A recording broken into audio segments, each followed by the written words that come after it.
Meritíssimos, bem-vindos a mais um vídeo do Toga Voadora. Eu sou o Léo Oliveira e eu tô aqui hoje pra falar mais uma vez de Stargirl, só que dessa vez eu vou fazer o vídeo que eu já prometi aqui, que é o vídeo focado nos vilões da série, especificamente a Sociedade da Injustiça da América, que é um grupo, no mínimo, muito peculiar de vilões da DC. Na verdade, ele foi o primeiro grupo de supervilões que existiu na história dos quadrinhos como um todo, então eles vieram antes de qualquer grupo da Marvel ou da DC. Então a Sociedade da Injustiça tem um papel tão importante quanto a própria Sociedade da Justiça. Nesse vídeo aqui eu vou contar a história dos vilões que vão aparecer em Stargirl, pelo menos os que estão confirmados até aqui. Então eu não vou focar tanto nas versões que existem nos quadrinhos. No geral são vilões muito interessantes, ainda mais pro tom cômico que a série tá adotando até aqui. No dia que eu tô gravando esse vídeo, já assisti o primeiro episódio da série. Eu gostei bastante da produção como um todo. Eu gostei muito do visual da série, eu achei muito bonito. Tem aquela vibe quadrinhos, é bem fiel em termos estéticos, assim, mas ao mesmo tempo ela é muito brega, no sentido bom, assim, aquele brega que é divertido de assistir. E mesmo assim fica muito verossimilhante, você consegue comprar que aquilo aconteceria em alguma cidade do interior dos Estados Unidos, especificamente Blue Valley. E eu gostei muito do roteiro, tem piadas ótimas, a edição da série ajuda muito no humor também. E eu gostei muito da dinâmica entre a Courtney e o Pat, que vão acabar sendo os protagonistas da série, e a vibe colegial que a história tem também, que, como eu já tinha falado, vai ter uma parte que vai se passar na escola de fato, que tem um núcleo importante ali pra se desenvolver. Tá muito bom. No geral tá tudo muito bem feito, o elenco tá muito convincente, assim, tão muito divertidos, e destaque pro Cajado Cósmico, que, como eu já tava suspeitando, ele ia ter uma personalidade muito interessante, e de fato tem. Então, no geral, o primeiro episódio sensacional, eu não achei nenhum defeito, assim, na história, tá? Tipo, tudo na vibe que eu tava esperando da série mesmo, e tem tudo pra ser uma boa série pra esse ano, e ela tá bem próxima de Doom Patrol e bem distante de Titans em questão de narrativa mesmo. Ela tá uma série bem superior, então quem tiver com preconceito, vai sem medo, vocês vão gostar da série, ela é muito divertida. Não esperem uma série que vai, meu Deus, revolucionar a narrativa de super-herói. É uma série que usa clichês, mas usa clichês do jeito certo. Eu não vou fazer review dos episódios porque vai atrapalhar um pouco algumas outras séries de heróis que vão entrar agora no meio do ano. Iam ser 13 semanas de análise, eu preferi não focar nisso. Eu vou tentar ir comentando os episódios no Instagram, seja no meu, seja no do Toga. Aqui no canal eu vou tentar focar mais em teorias ou explicação de universo. E no geral acompanhe a série porque realmente tá sendo uma produção interessante da DC. Mas então vamos comentar os vilões que vão aparecer. Inclusive alguns já apareceram,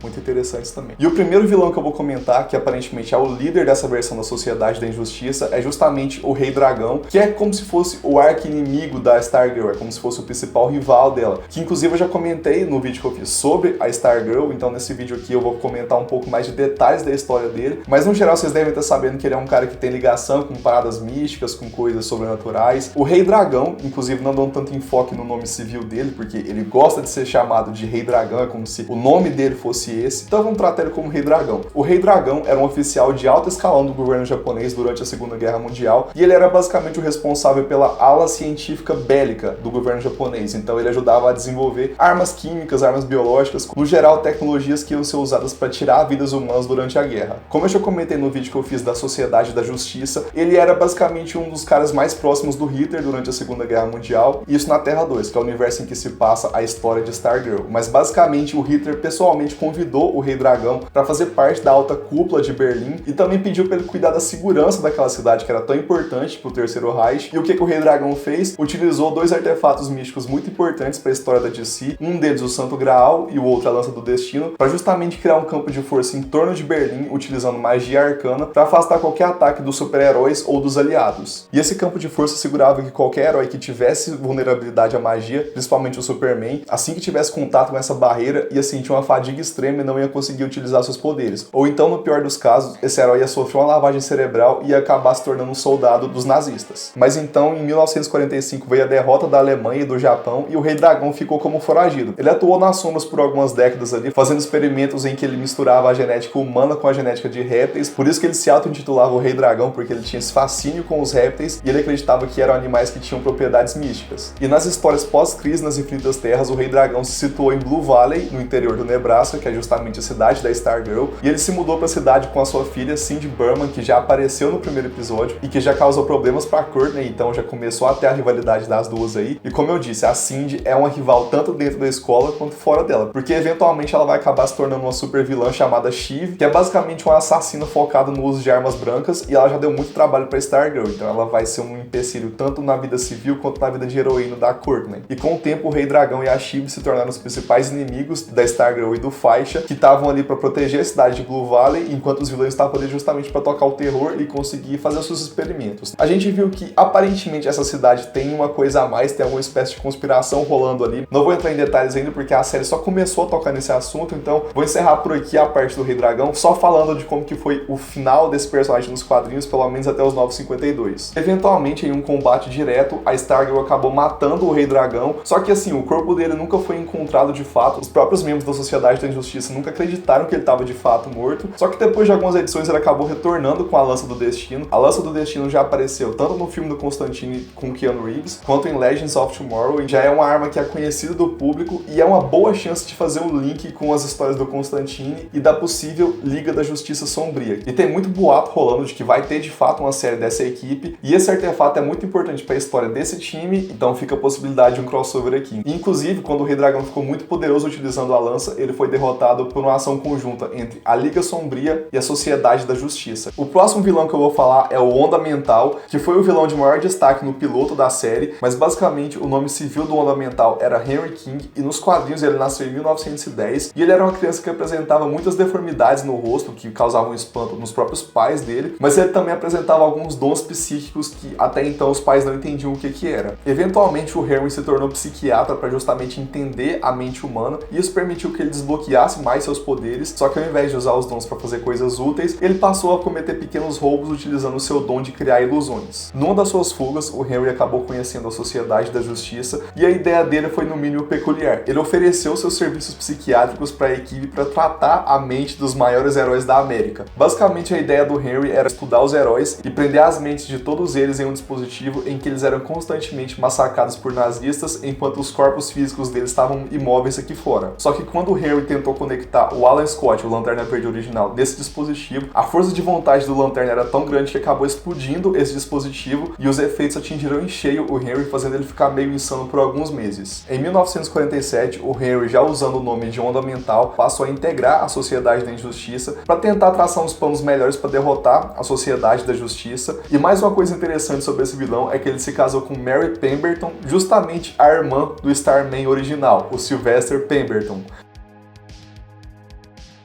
A mente do Onda Mental é realmente brilhante. Ele tem um cara que é basicamente o líder da Sociedade da Justiça, que é tipo o principal grupo, que é rival da equipe dele. O que ele faz? Ele se casa com a irmã desse cara e tem um filho com ela, que é justamente o Henry King Jr. E o Henry Jr. já apareceu no primeiro episódio da série também. Ele é aquele jogador de futebol americano super babaca lá da escola da Courtney, que tava fazendo bullying com a galera e que acabou tendo o carro explodido. A gente vê, na verdade, ele conversando com o Onda Mental. Só que mais uma coisa peculiar sobre o Henry King, o Onda Mental original, é que nos quadrinhos, quando ele estava prestes a morrer numa batalha contra a Liga da Justiça, o que ele fez no último ato ali foi justamente transferir todos os seus poderes para a mente do filho dele. Então o Henry King Jr. vai se tornar o novo Onda Mental nos quadrinhos. E na série aparentemente também. A gente não viu de fato a morte do Onda Mental original, então a gente pode sim presumir que ele acabou passando os seus poderes pro filho. Então a gente deve ter um paralelo entre a jornada de heroína da Courtney e a jornada de vilão do Henry King Jr., dele descobrindo a verdade sobre o pai dele, que ele foi um vilão e que ele acabou herdando os poderes do pai e que agora precisa saber o que ele vai fazer com isso. E o próximo vilão que eu vou falar é o Mago, que já apareceu na série, na primeira cena. O nome civil do Mago é William Asmodeus Zard. O apelido dele era Wizard, ou seja, Mago. E depois de passar uns anos na prisão, ele acabou viajando pro Tibete em busca de uma revelação espiritual. E lá no Tibete ele aprendeu muita coisa sobre ilusão, hipnose e projeção astral. Quando ele achou que já tinha aprendido o suficiente, ele executou o próprio mestre e voltou para os Estados Unidos. E mais uma vez, os vilões da Sociedade da Injustiça são muito estranhos, porque quando o Mago chega na América, ele descobre que a SJA tá atuando já como equipe de heróis e ele pensa que a Sociedade da Justiça da América era um grupo criminoso. Então ele queria entrar para a Sociedade da Justiça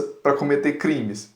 Ele achou que era um grupo de vilões. É realmente pra ser zoado, é pra ser cômico, e eu acho que a série pode usar isso muito bem, ainda mais por conta da Courtney, que já se provou ter um humor muito ácido. Então eu acho que o Mago especificamente vai ser um cara muito zoado na série ainda, pelo menos eu espero. E nos quadrinhos, quando o Mago percebeu o seu erro de que um grupo de heróis não era um grupo de criminosos, ele forjou a própria morte, criando uma ilusão em que ele caía em um tonel de ácido e aparentemente estava morto mesmo. Mas o que o Mago fez logo em seguida? Já que ele percebeu que esse grupo de pessoas superpoderosas aspas, não era um grupo de vilões, ele decidiu fundar o seu próprio grupo de vilões, que no caso é a Sociedade da Injustiça. Então ele foi o fundador dessa equipe e o fundador da primeira equipe de vilões dos quadrinhos. Então, apesar de ser um cara burro e muito zoado, ele é um cara importante pra história no geral. E uma curiosidade é que o Mago, apesar de ser burro, ele consegue ser muito poderoso e ele era um bom líder tático, apesar de tudo. Inclusive, quando ele estava como líder da Sociedade da Injustiça, ele orquestrou um ataque contra a Liga da Justiça e o plano era trocar de corpo com os heróis da Liga justamente para descobrir suas identidades secretas. E toda essa parada aqui da troca de identidades gerou uma saga que é muito importante para a história da DC e também é bem aclamada, que no caso é a crise de identidade. E tudo culminou quando a Zatanna conseguiu apagar a memória dos vilões e assim as identidades estavam preservadas. Inclusive, fica aqui mais uma possibilidade da Zatanna aparecer no universo da DC. O próximo vilão que eu vou falar é o Geada, que, meu Deus, quantos vilões com poder de gelo que existem na DC. Eu não faço ideia do porquê esse fascínio com esse tipo específico de poder, mas é isso aí, vamos contar a história desse, já deve saber o que ele pode fazer, que é congelar as coisas, mas esse aqui pelo menos tem uma história interessante no passado do personagem. O Geada clássico era um vilão do Lanterna Verde original, o Alan Scott, e a história do Geada começa quando o físico europeu Joar Mackenth chega à América com a sua mais recente descoberta científica, um aparelho capaz de congelar instantaneamente qualquer umidade do ar, que inclusive assim que ele aporta nos Estados Unidos, ele usa esse aparelho para congelar o navio em que ele acabou de chegar, meio que para demonstrar o poder da sua invenção. E é claro que isso chamou a atenção das autoridades e o Lanterna Verde foi investigar. E assim que o Lanterna entra no navio, ele encontra o tal doutor aparentemente morto a tiros, sendo vítima de um mafioso local, o Lanky Leeds. E enquanto o Lanterna Verde está investigando a cena do crime, ele é abordado pelo Geada, que é a primeira aparição oficial do vilão, que está utilizando o tal aparato que é capaz de congelar a umidade no ar. E então o Lanterna presume que o Lanky Leeds executou o doutor e roubou sua invenção. Depois de várias derrotas pro Geada, o Lanterna Verde finalmente consegue entender o que aconteceu e desmascarar o Geada, que na verdade era o próprio Dr. Mackenth, e ele utilizou sua invenção de congelamento para mascarar o rosto do cadáver como se fosse o seu. Eu não entendi como que funcionou, mas assim, era de ouro, a ciência não era de fato o foco dos quadrinhos, só vamos aceitar. Ele congelou o rosto do cara e o Lanterna olhou e entendeu que era outra pessoa, ele não viu que era gelo. E quando o Lanterna vai tentar prender o Geada, o vilão tenta escapar e acaba caindo de um prédio de 20 andares no rio Gotham, mas ele sobreviveu e queria se vingar do Lanterna, então ele se filiou também à Sociedade da Injustiça. Eventualmente o Geada original acabou sendo morto em conflito com outros vilões, mas em histórias mais recentes da Sociedade da Injustiça foi revelado que o Joer teve um filho que acabou se tornando o segundo Geada. E enquanto o Joer precisava do seu equipamento, da sua pistola para conseguir congelar a umidade, o seu filho, o Cameron Mackenth, ele é um meta-humano que tem poderes de congelamento. Ele por si só se congela e consegue utilizar seus dons naturais para resfriar a umidade do ambiente.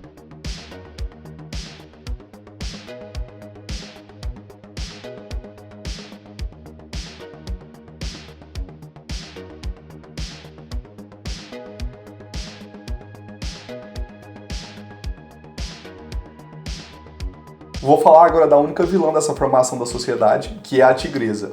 Essa aqui é a segunda Tigresa, que é a Paula Brooks, que inclusive no começo da sua carreira como vilã utilizava outro codinome, que era Caçadora. Na primeira vez que a Paula Brooks utilizou o codinome de Tigresa, ela de fato tentou lutar ao lado da Sociedade da Justiça, porque ela tinha uma aspiração de ser uma heroína. Mas eventualmente ela acabou sendo morta, ou dada como morta, é meio confusa essa parte aqui. Mas basicamente ela retornou alguns anos depois, já tendo abandonado o manto de Tigresa e passando a atuar como Caçadora, dessa vez como uma vilã. Depois de um tempo atuando sozinha, a Paula, ainda como Caçadora, ingressou na Sociedade da Injustiça. Durante seus primeiros anos na sociedade, a Paula acabou conhecendo o Mestre dos Esportes, que acabou se tornando seu marido, que eu vou falar daqui a pouco. Antes da crise das Infinitas Terras, a Paula acabou perdendo seu manto de Caçadora, porque ela foi derrotada pela Helena Bertinelli, que é a Caçadora que a gente conhece hoje em dia, a heroína Caçadora no caso. Então, depois de perder na luta, a Paula teve que trocar o seu nome de Caçadora e voltar a utilizar o seu codinome de Tigresa, mas dessa vez a Tigresa seria uma vilã. No pós-crise, a Paula acabou se casando com o Mestre dos Esportes e os dois tiveram uma filha, a Artemis Croc, que já apareceu em Justiça Jovem e que pra mim é uma das melhores personagens da série, se não a melhor. Ela é muito foda.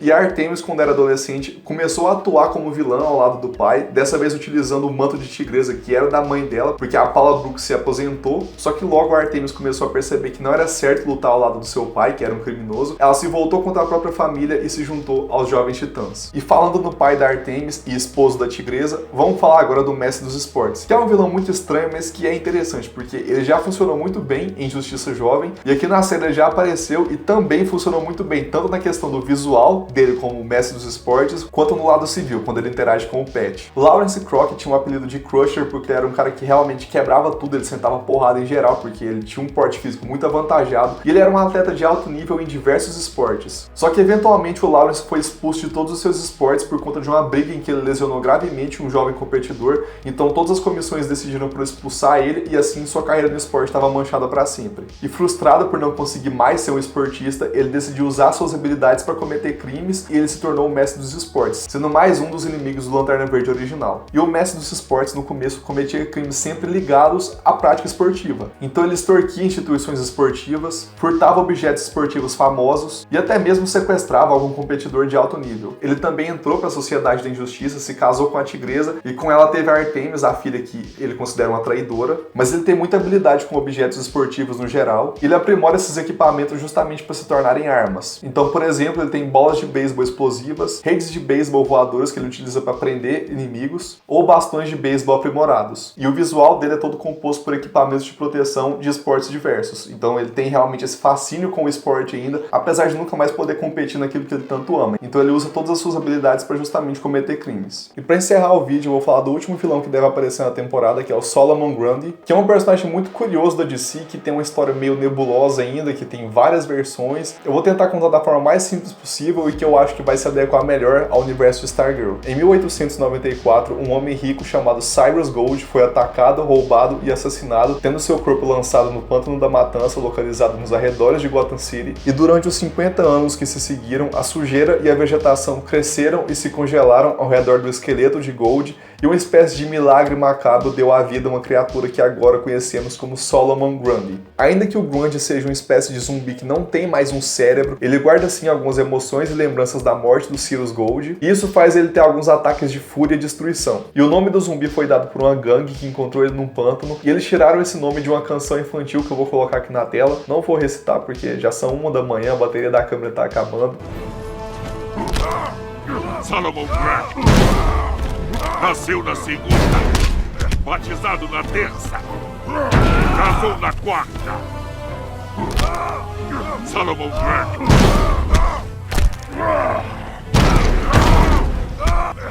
bebe água do pântano.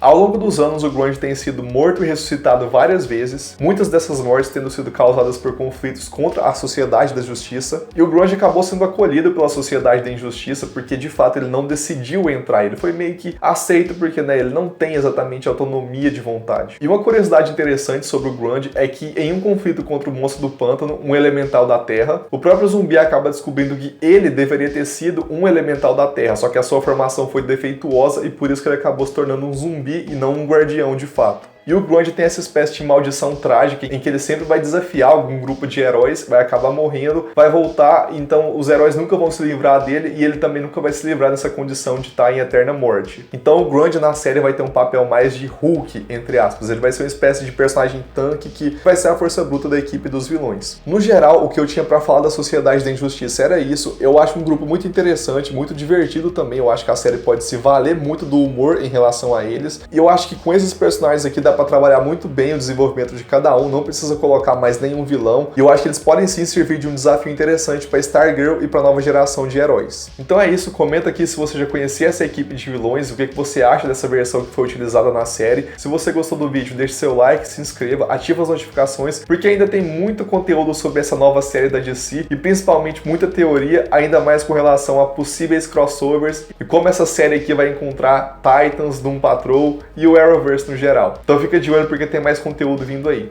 Até a próxima!